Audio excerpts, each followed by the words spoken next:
ಇಷ್ಟು ಕಮ್ಮಿ ಬಜೆಟ್ ಸಿಕ್ಕಿರೋದ ಗಾಡಿ ಹೆಚ್ಚು ಸರ್ ನಮಗೆ. ಮೈಸೂರು ಕಾರ್ಸಿಂದ ಒಂದು ಕಾರ್ ಡೆಲಿವರಿ ಕೊಡ್ತಿದ್ದೀನಿ. 2017ನೇ ಮಾಡಲು ಸಿಂಗಲ್ ಓನರು ಗಾಡಿ ಅಣ್ಣ ಡೆಲಿವರಿ ತೊಗೊಂಡು ಹೋಗ್ತಿದ್ದಾರೆ. ಇವತ್ತು ಅಣ್ಣವ್ರು ಬಂದಿರೋದು ಬನ್ನೂರಿಂದ. ಬನ್ನೂರು ಅಣ್ಣ ಯಾವ ಹೇಳಿ ಅಣ್ಣ? ಬನ್ನೂರು ಪಕ್ಕ ಇಟ್ವಳ್ಳಿ ಅಂತ. ಬನ್ನೂರು ಪಕ್ಕ ಹಿಟ್ವಳ್ಳಿಯಿಂದ ಅಣ್ಣ ಬಂದಿರೋ ಗಾಡಿ ತೊಗೊಳಕ್ಕಂತ ನಮ್ಮ ಶೋರೂಮ್ಗೆ. ಅವ್ರಿಗೆ ಲೋನ್ ಬೇಕು ಅಂತ ಹೇಳಿದ್ರು, ಲೋನ್ ಕೂಡ ಮಾಡಿಸ್ಕೊಟ್ಟಿದ್ದೀನಿ.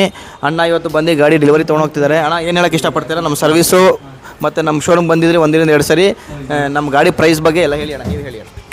ಗಾಡಿ ತುಂಬ ಒಳ್ಳೆ ಪ್ರೈಸಲ್ಲಿ ಸಿಕ್ಕಿದೆ. ನಾವು ಒಂದು 3-4 ಕಡೆ ನೋಡಿದ್ದು, ಇಂಥ ಕಡಿಮೆ ಪ್ರೈಸಲ್ಲಿ ಸಿಕ್ಕಿರಲಿಲ್ಲ. ಒಳ್ಳೆ ಬೆಸ್ಟ್ ಪ್ರೈಸಲ್ಲಿ ಮಾಡಿಕೊಟ್ಟಿದ್ದಾರೆ. ಹಂಗೆ ಒಳ್ಳೆ ಸರ್ವಿಸ್ ಐತೆ. ಬನ್ನಿ ಎಲ್ಲ ಮೈಸೂರು ಕಾರ್ಸಿಗೆ ಬಂದು ವಿಸಿಟ್ ಮಾಡಿ. ಸರ್ ಗಾಡಿ ಒಳ್ಳೆ ಕಂಡೀಷನ್ ಆಗ ಚೆನ್ನಾಗೈತೆ ಸರ್. ಗಾಡಿ ಒಳ್ಳೆ ಮೇಂಟೈನ್ ಮಾಡಿದ್ದಾರೆ. ಇಷ್ಟು ಕಮ್ಮಿ ಬಜೆಟ್ ಸಿಕ್ಕಿರೋದ ಗಾಡಿ ಹೆಚ್ಚು ಸರ್ ನಮಗೆ. ಆದ್ದರಿಂದ ಮೈಸೂರು ವಿಸಿಟ್ ಬನ್ನಿ, ಕಾರ್ಗೆ ಒಂದ್ಸಲ ನೋಡಿ ಗಾಡಿನ. ಒಳ್ಳೆ ನಿಮಗೂ ಕಮ್ಮಿ ರೇಟ್ಗೆ ಗಾಡಿ ಖರೀದಿ ಮಾಡಿಸ್ಕೊಡ್ತಾರೆ ಸರ್. ಸರ್ ತುಂಬ ಖುಷಿ ಇದ್ದೀವಿ. ನೀವು ಖುಷಿ ಇದ್ದೀರಣ್ಣ? ಖುಷಿ ಐತೆ ಸರ್.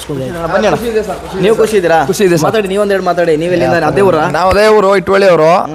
ನಮಗೆ ರೆಸ್ಪಾನ್ಸ್ ಚೆನ್ನಾಗಿ ಮಾಡ್ತಾರೆ. ನಾವು 2-3 ಸಲ ಬಂದಿದ್ವಿ, ವಿಸಿಟ್ ಕೊಟ್ಟಿದ್ವು. ಚೆನ್ನಾಗಿ ನಮ್ಗೆ ರೆಸ್ಪಾನ್ಸ್ ಮಾಡಿದ್ರು. ಹಂಗೆ ನಮಗೆ ಕಡಿಮೆ ಬಜೆಟಲ್ಲಿ ಮಾಡಿಕೊಟ್ಟಿದ್ದಾರೆ. ಪರವಾಗಿಲ್ಲ, ಮುಂದೆ ಬಂದು ನಾವು ಇನ್ನೂ ಮಾಡಿಕೊಡ್ತೀವಿ. ಖುಷಿ ಇದ್ದೀರಾ? ಅಣ್ಣ ಅವರು ನಮಗೆ ಖುಷಿ ಇದ್ದಾರೆ. ಗಾಡಿ ಕೀ ಕೊಡೋಕೆ ಇಷ್ಟಪಡ್ತೀನಿ. ಅಣ್ಣಂಗೆ ಒಳ್ಳೇದಾಗಲಿ, ಶುಭವಾಗಲಿ. ಇಟ್ಕೊಳ್ಳಿ ಅಣ್ಣ, ಕೀ ಇಟ್ಕೊಳ್ಳಿ ಅಣ್ಣ.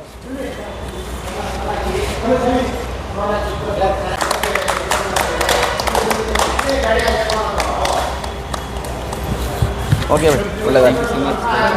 ಕೊಡಿ ಬೈ, ಕೈ ಕೊಡಿ ಬೈ. ಖುಷಿಯಾಗಿ ಗಾಡಿ ಆಗಲಿ ಅಷ್ಟೇ. ಓಕೆ, ತಗೊಳ್ಳಿ ಅಣ್ಣ ಕೀ.